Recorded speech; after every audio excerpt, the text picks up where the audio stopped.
हमारे साथ इस समय बातचीत करने के लिए जुड़ चुके हैं जम्मू कश्मीर पुलिस के पूर्व महानिदेशक डॉक्टर एसपी वैद। डॉक्टर वैद, सबसे पहले आज तक से बातचीत करने के लिए बहुत बहुत धन्यवाद।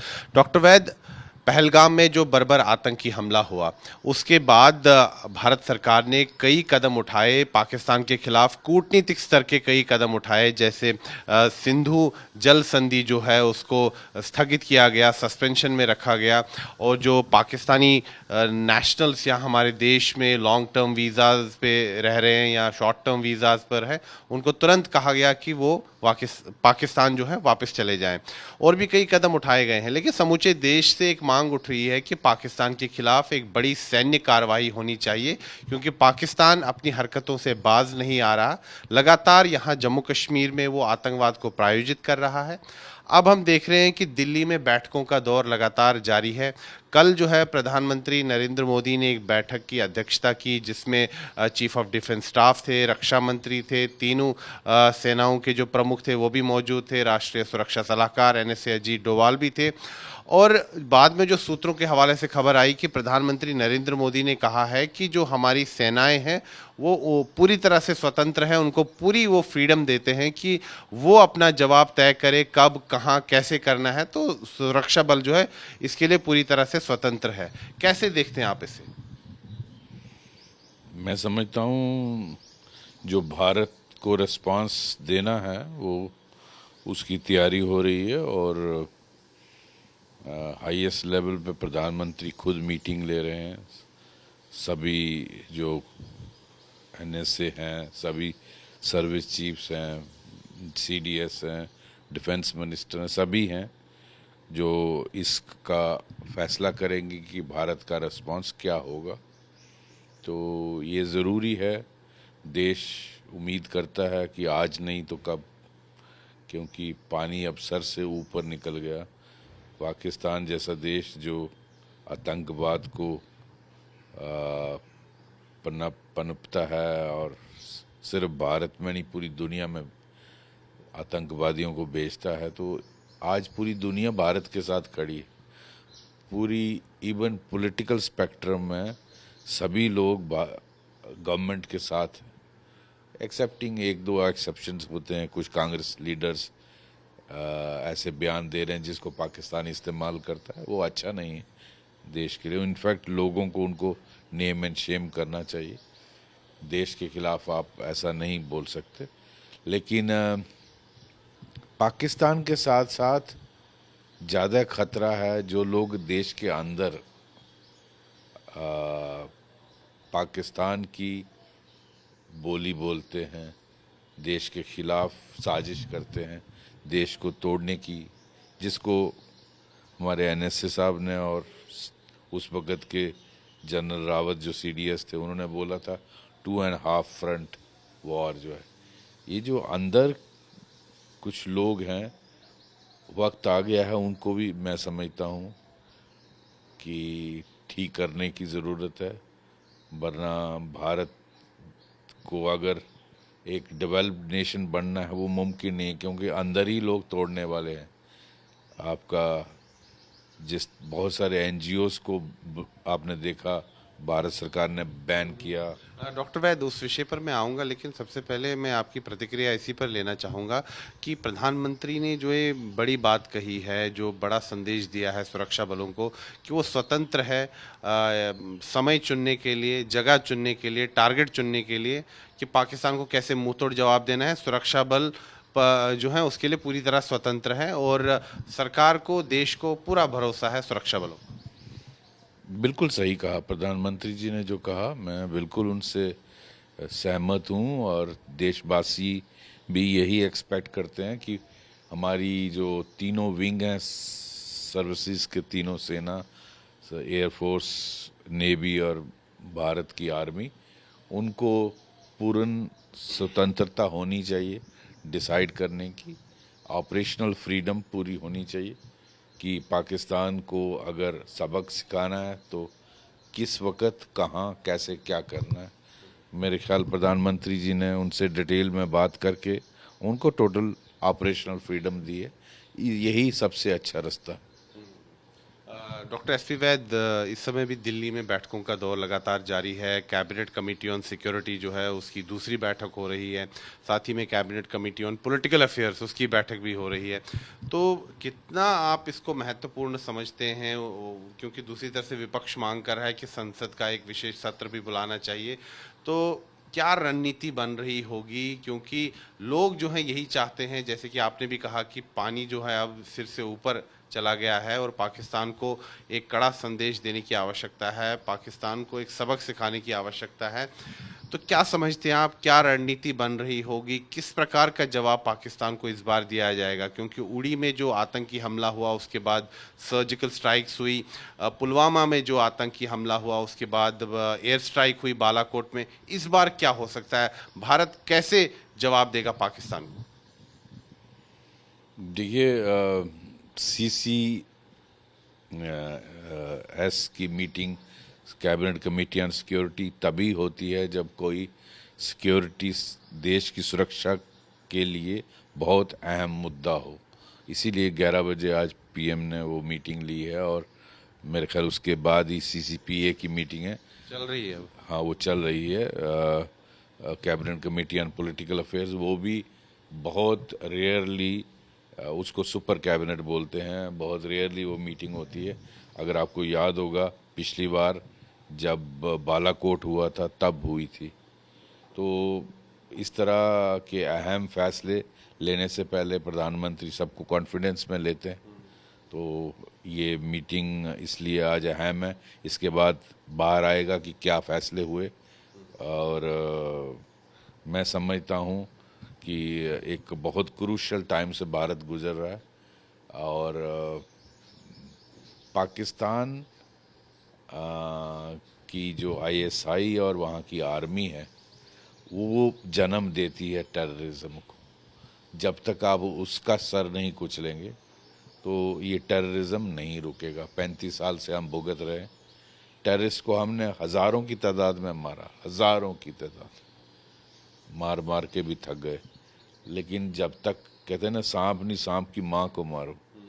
तो जब तक पाकिस्तान की फ़ौज, जिसने ब्लीड इंडिया बाई 1000 कट वाली पॉलिसी रखी है, गज़बाए हिंद सिखाते हैं, अपने परिवारों को तो फ़ौरन भेज देते हैं, और गरीब लड़कों को पाकिस्तान के, उनको गुमराह करते हैं गज़बाए हिंद के नाम पर, जिहाद के नाम पर, और इस तरफ भेजते हैं ताकि खून खराबा होता रहे भारत में।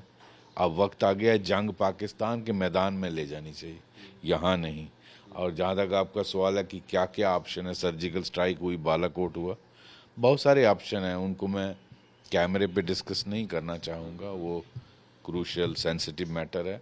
लेकिन जो हमारे सुरक्षा के इंचार्ज हैं, तीनों सर्विस चीफ, सीडीएस, एनएसए साहब, और हमारे जो इंटेलिजेंस एजेंसीज के चीफ हैं, उन्होंने डेफिनेटली डिस्कस, इस पे प्लान बनाया होगा, प्लान ऑफ एक्शन। अब बहुत सारे ऑप्शन हैं। आप ट्रेनिंग कैंप्स को हिट कर सकते हो, आप बहुत सारी जहां लॉन्चिंग पैड है उनको हिट कर सकते हो। लेकिन डॉक्टर एसपी वैद, इस पर कई लोगों का ये तर्क आ रहा है कि इस समय पाकिस्तान अलर्ट मोड में है। जो लॉन्च पैड से वहाँ से आतंकियों को हटा दिया गया है, जो टारगेट्स है, जो ठिकाने हैं, वहाँ से भी आतंकवादियों को हटा दिया गया है। तो क्या इस समय ये सही होगा कि उन स्थानों पर हमला करना, क्योंकि वहाँ पर तो आतंकवादी इस समय होंगे नहीं? बिल्कुल सही, क्योंकि हम इतने दिनों से प्लान कर रहे हैं। लेकिन ऐसा नहीं है कि यही चीज़ें हैं जहां टारगेट किया जाएगा। वहाँ पाकिस्तान एयरफोर्स के जगहें कहाँ हैं जहाँ से वो हिट कर सकता है। आपको लगता है कि ये जो हालात हैं इतने एस्केलेट होंगे कि फुल ब्लोन वॉर हो सकता है? लेट्स सी क्या होगा, ये तो भगवान ही जानता है, भारत की फौज बताएगी। बहुत सारी मिसाइल स्टेशंस कहाँ कहाँ हैं, उनको टारगेट किया जा सकता है। बहुत सारे टैंक्स के रिजर्व्स कहाँ हैं, उनको हिट। जब ऐसी बात आती है तो मैं इसीलिए कह रहा हूँ, ये मुद्दे हम यहाँ नहीं डिस्कस कर सकते। मैं अपने दिमाग से गैस लगा रहा हूँ। होना क्या है वो वो यहाँ के जनरल डिसाइड करेंगे और वहाँ फिर भी आप अपने अनुभव से आपको क्या लगता है कि भारत जो है किस प्रकार की कार्यवाही करेगा पाकिस्तान के खिलाफ? मैं समझता हूँ भारत अपना ऑप्शंस एक्सरसाइज करेगा ताकि सिर्फ टेररिस्टों को ना मारा जाए, उनके आकाओं को, जो अगर आपको याद होगा जो बिहार में प्रधानमंत्री जी ने स्पीच दी थी उसमें उन्होंने बोला कि उन धरती के अंत तक उनको ढूंढेंगे और पनिश करेंगे, तो और उनकी आने वाली पुश्तें याद रखेंगे।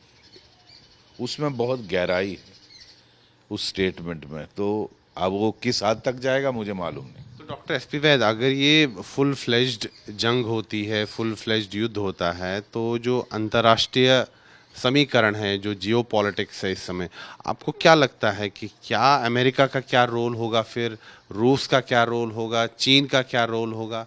क्या लगता है आपको? क्या सीधे तौर पर अगर सहायता की बात होगी, क्या अमेरिका रूस हमारा साथ देंगे? देखो, अमेरिका के हमेशा इंटरेस्ट रहे हैं पाकिस्तान के साथ, लेकिन अब जियोपॉलिटिक्स बदल गया है।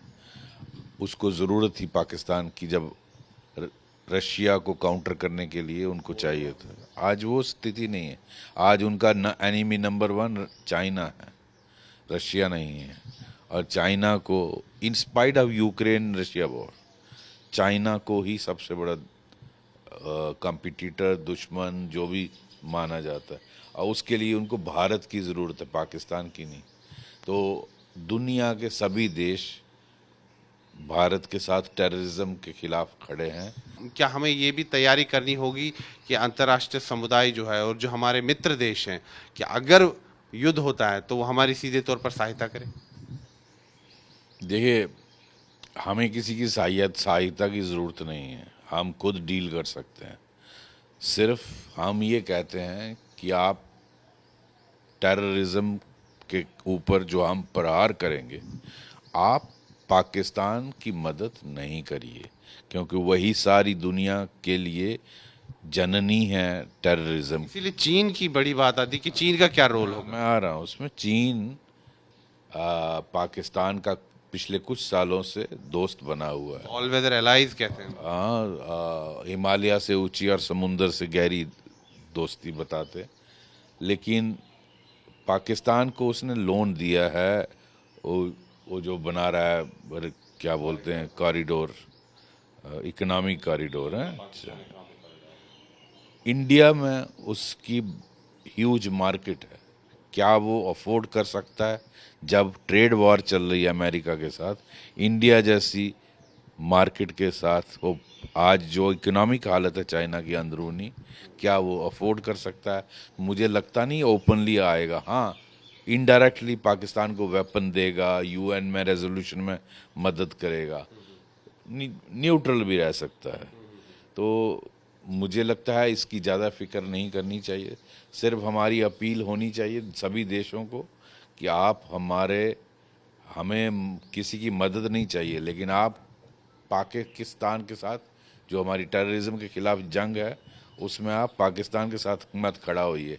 Even Muslim countries, maximum countries, Saudi Arabia, UAE, सब इंडिया के साथ हैं, और रशिया, यूएस। और हमने अगर देखा जाए पिछले कुछ दिनों में जो है सभी देशों के राष्ट्राध्यक्षों से, विदेश मंत्रियों से बातचीत की है, और जो बात सामने आ रही है कि हम सबको कॉन्फिडेंस में ले रहे हैं और सबको अवगत करा रहे हैं स्थिति के बारे में। बिल्कुल वही तरीका होता है। और भारत का डिप्लोमेटिक सिस्टम, बहुत अच्छी पॉलिसी चल रही है।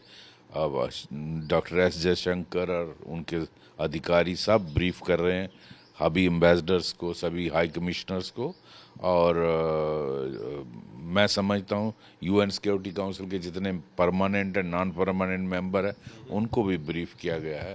तो भारत को कोई दिक्कत मुझे लगता नहीं आने वाली है।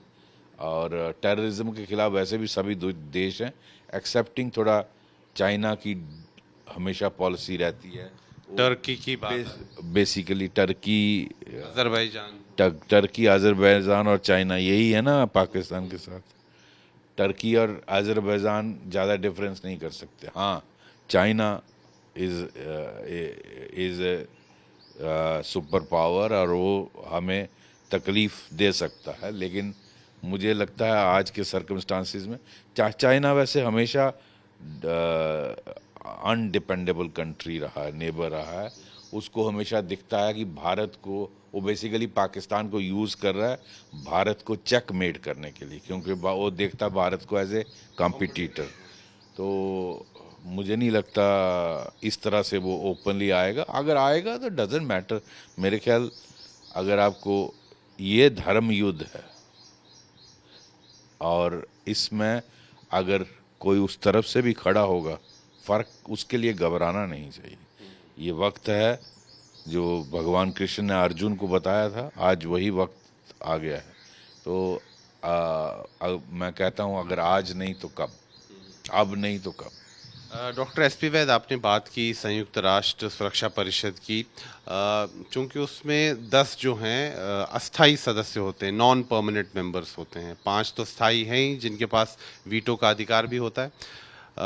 पाकिस्तान की संसद में पाकिस्तान के जो विदेश मंत्री हैं इशाक डार, उन्होंने बड़ी ही जो है शर्मनाक बात कही। उन्होंने कहा कि जो टीआरएफ है, द रेजिस्टेंस फ्रंट, उसके पक्ष में बयान दे दिया, जो कि सबको पता है कि जो खूंखार आतंकवादी संगठन लश्कर तैयबा है, उनका फ्रंटल जो है ग्रुप है, मुखौटा है एक तरह से उनका, और उनकी पैरवी उन्होंने पाकिस्तान के संसद में की। और उन्होंने ये कहा कि जब संयुक्त राष्ट्र पहलगाम को लेकर एक बयान दे रहा था, आधिकारिक बयान दे रहा था, तो पाकिस्तान के दबाव के कारण जो संयुक्त राष्ट्र सुरक्षा परिषद है, उस बयान में बदलाव लाया गया। और जो टीआरएफ का उसमें जिक्र हुआ था कि टीआरएफ की निंदा हुई थी उस बयान में, वो हटा दिया गया। तो उन्हें कहा कि एक बहुत बड़ी उपलब्धि है पाकिस्तान की कि टीआरएफ का नाम हटा दिया गया। लेकिन ये कितनी शर्मनाक बात है कि आतंकवादी संगठन के प्रति इतनी वो हमदर्दी रखते हैं और आतंकवादी संगठन का इतना समर्थन करते हैं। क्योंकि उन्हीं का पैदा हुआ है लश्कर तैयबा, उन्हीं का पैदा किया हुआ टेररिस्ट ऑर्गेनाइजेशन है। और वो चाइना को इस्तेमाल करते हैं उसका मेंशन करने से, उसमें ड्राफ्ट में चेंज लाई है। डजेंट मैटर, इससे कोई फ़र्क नहीं पड़ेगा। हाँ, अच्छा रहता मेंशन करते, लेकिन उन्होंने चाइना को इस्तेमाल किया। Doesn't matter. फ़र्क ये है कि आप किसके साथ खड़े हो, सच के साथ या झूठ के साथ। और पाकिस्तान झूठ के साथ खड़ा है। Doesn't matter. वैसे भी कई लोगों का कहना है कि जो संयुक्त राष्ट्र है, इसकी भी अब विश्वसनीयता उतनी रह नहीं गई है। आप देख लीजिए उनकी क्या कंट्रीब्यूशन है रशिया और यूक्रेन वॉर में, इजराइल और हमास वॉर में क्या कंट्रीब्यूशन है यूएन। तो डजेंट मैटर। बात ये है कि आप सच्चाई के साथ खड़े हो, that is very important. Doesn't matter अगर उन्होंने ड्राफ्ट में टीआरएफ का नाम हटा दिया, पाकिस्तान को इसमें खुशी रहने दीजिए, डजेंट मैटर। बट लश्कर तैयबा का ही एक लोकल नाम दिया गया है, दुनिया को बेवकूफ़ बना। हमें तो नहीं बना सकते ना बेवकूफ़, बनाते रहिए दुनिया को कि ये लोकल टेररिस्ट, ऐसा कुछ नहीं है। ये पाकिस्तान बेस्ड लश्कर तैयबा है, आप टीआरएफ का नाम देते रहिए उसको।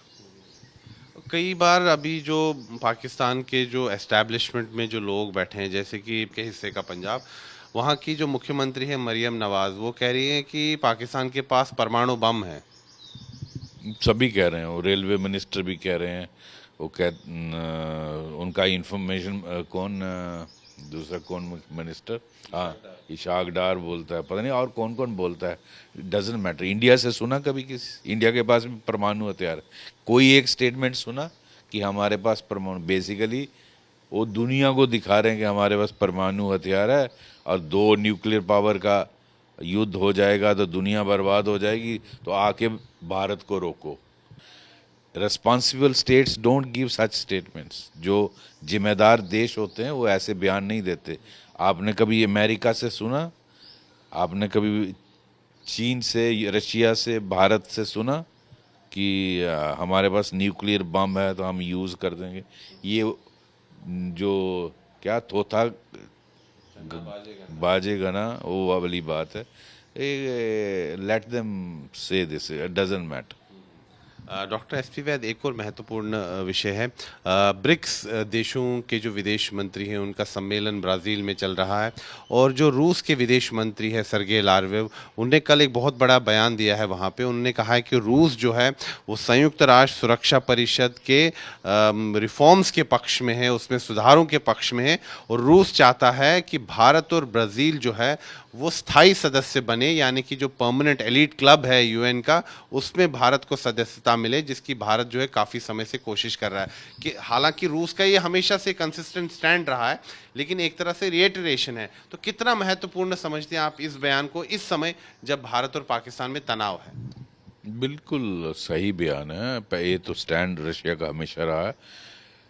देखिए, रिफॉर्म तो होनी ही चाहिए, उसके लिए भारत बार बार बोल चुका है, क्योंकि आप सबसे बड़ा हिस्सा जो पॉपुलेशन का है वो सिक्योरिटी काउंसिल में रिप्रेजेंटेड नहीं है।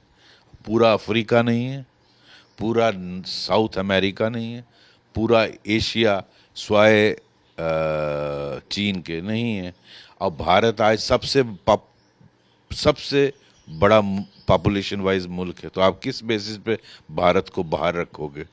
और थर्ड लार्जेस्ट इकोनॉमी बनने वाला है, किस जस्टिफिकेशन से आप बाहर रखोगे? तो आप ये कितना महत्वपूर्ण समझते हैं इस बयान को उस समय जबकि पहलगाम आतंकी हमले के बाद तनाव है यहाँ पर भारत और पाकिस्तान के बीच, और भारत के जो हमारे जो विदेश मंत्री हैं डॉक्टर सुब्रमण्यम जयशंकर, वो वहाँ गए नहीं ब्राज़ील में, क्योंकि यहाँ पर हमारे हालात इस समय नाजुक, उनकी अनुपस्थिति में भी ऐसा बड़ा बयान दिया है रूस।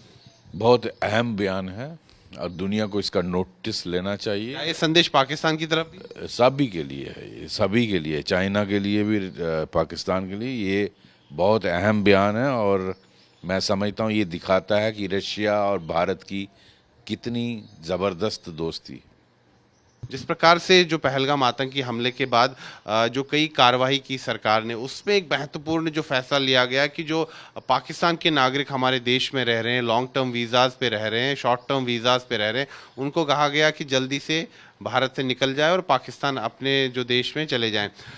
एक लोगों के जो जिन लोगों को पाकिस्तान वापस भेजा जा रहा है, पाकिस्तानी नेशनल्स को, उनमें से एक व्यक्ति जो है वो इंटरव्यू दे रहा है एक न्यूज़ एजेंसी को, और कह रहा है कि वो 2008 में यहाँ आया था, मतलब वैलिड तरीके से, वैध तरीके से, पाकिस्तानी पासपोर्ट होल्डर है वो, और उसने यहाँ पर 10वीं की परीक्षा भी दी, 12वीं की वो इम्तिहान भी दिए, वो अब कॉलेज में पढ़ता है, उसका राशन कार्ड भी बना है, आधार कार्ड भी बना है, और उसने चुनाव में वोट भी दिया है।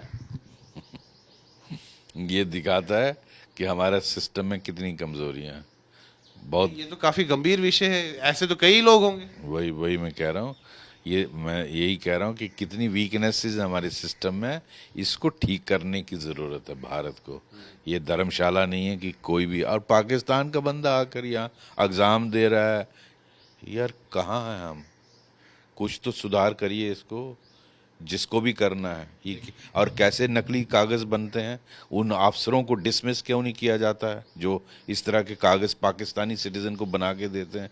ऐसे लोगों को तो सीधी फांसी होनी चाहिए। यही जम्मू की बात है कि एक सीआरपीएफ का जो जवान है, उसकी पत्नी पाकिस्तानी है, उसे भी कल डिपोर्ट किया गया है। तो कितना गंभीर समझते हैं आप कि सुरक्षा एजेंसियों में भी कहीं ना कहीं ये पेनिट्रेट कर रहे हैं? बिल्कुल, ये बहुत सीरियस मैटर है और इसका संज्ञान भारत सरकार को और स्टेट गवर्नमेंट्स को लेना चाहिए। और मैं इसीलिए कहता हूँ, भारत के अंदर से ज़्यादा खतरा है बाहर के बजाय। चाइना और पाकिस्तान को हैंडल कर लेंगे, अंदर अंदर अंदर की तरफ ध्यान दीजिए। आपके मदरसों में क्या पढ़ाया जा रहा है? करोड़ों बच्चे निकल रहे हैं, उनको देश तोड़ने की शिक्षा दी जाती, उनको नफरत सिखाई जाती। उसके बारे में क्या करने की ज़रूरत है, रिफॉर्म करने की ज़रूरत है, क्या ऐसी चीज़ें पढ़ानी चाहिए जो, इसीलिए आप आए दिन जुलूस जो रामनवमी और उसके निकलते हैं, उसमें पत्थरबाजी देखते हैं, तो आए दिन मॉड्यूल्स मिलते हैं। अहमदाबाद में तो सैकड़ों की संख्या में जो अवैध तौर पर रह रहे बांग्लादेशियों को चिन्हित किया गया, उनको गिरफ्तार किया गया। हज़ारों की तादाद में निकल रहे हैं। अहमदाबाद में जो गुजरात में ऑपरेशन चल रहा है, क्या ऐसा ऑपरेशन सभी स्टेट्स में नहीं होना चाहिए? और करोड़ों की तादाद में, लाखों की तादाद में लोग यहाँ रहते हैं, बांग्लादेशी। डॉक्टर एसपी वैद, अभी जो कार्रवाई हो रही है पहले क्यों नहीं हो रही थी? ये क्या इच्छा शक्ति की कमी थी सरकारों में? बिल्कुल लगता है, और आज मुझे खुशी है कि मोदी जी मीन्स ए बिजनेस, और ये कराना चाहिए सभी स्टेट गवर्नमेंट्स। बातचीत के लिए धन्यवाद। तो ये थे डॉक्टर एसपी वैद, जम्मू कश्मीर पुलिस के पूर्व महानिदेशक, और साफ तौर पर इन्होंने कहा है कि देश के जो हमारे दुश्मन हैं, जो सरहद के उस पार हैं, वो तो दुश्मन है ही, लेकिन हमें अंदर भी जो दुश्मन बैठे हुए हैं उनसे भी निपटने की आवश्यकता है। वीडियो जर्नलिस्ट नीरज कुमार के साथ मैं सुनील भट्ट, जम्मू आज तक।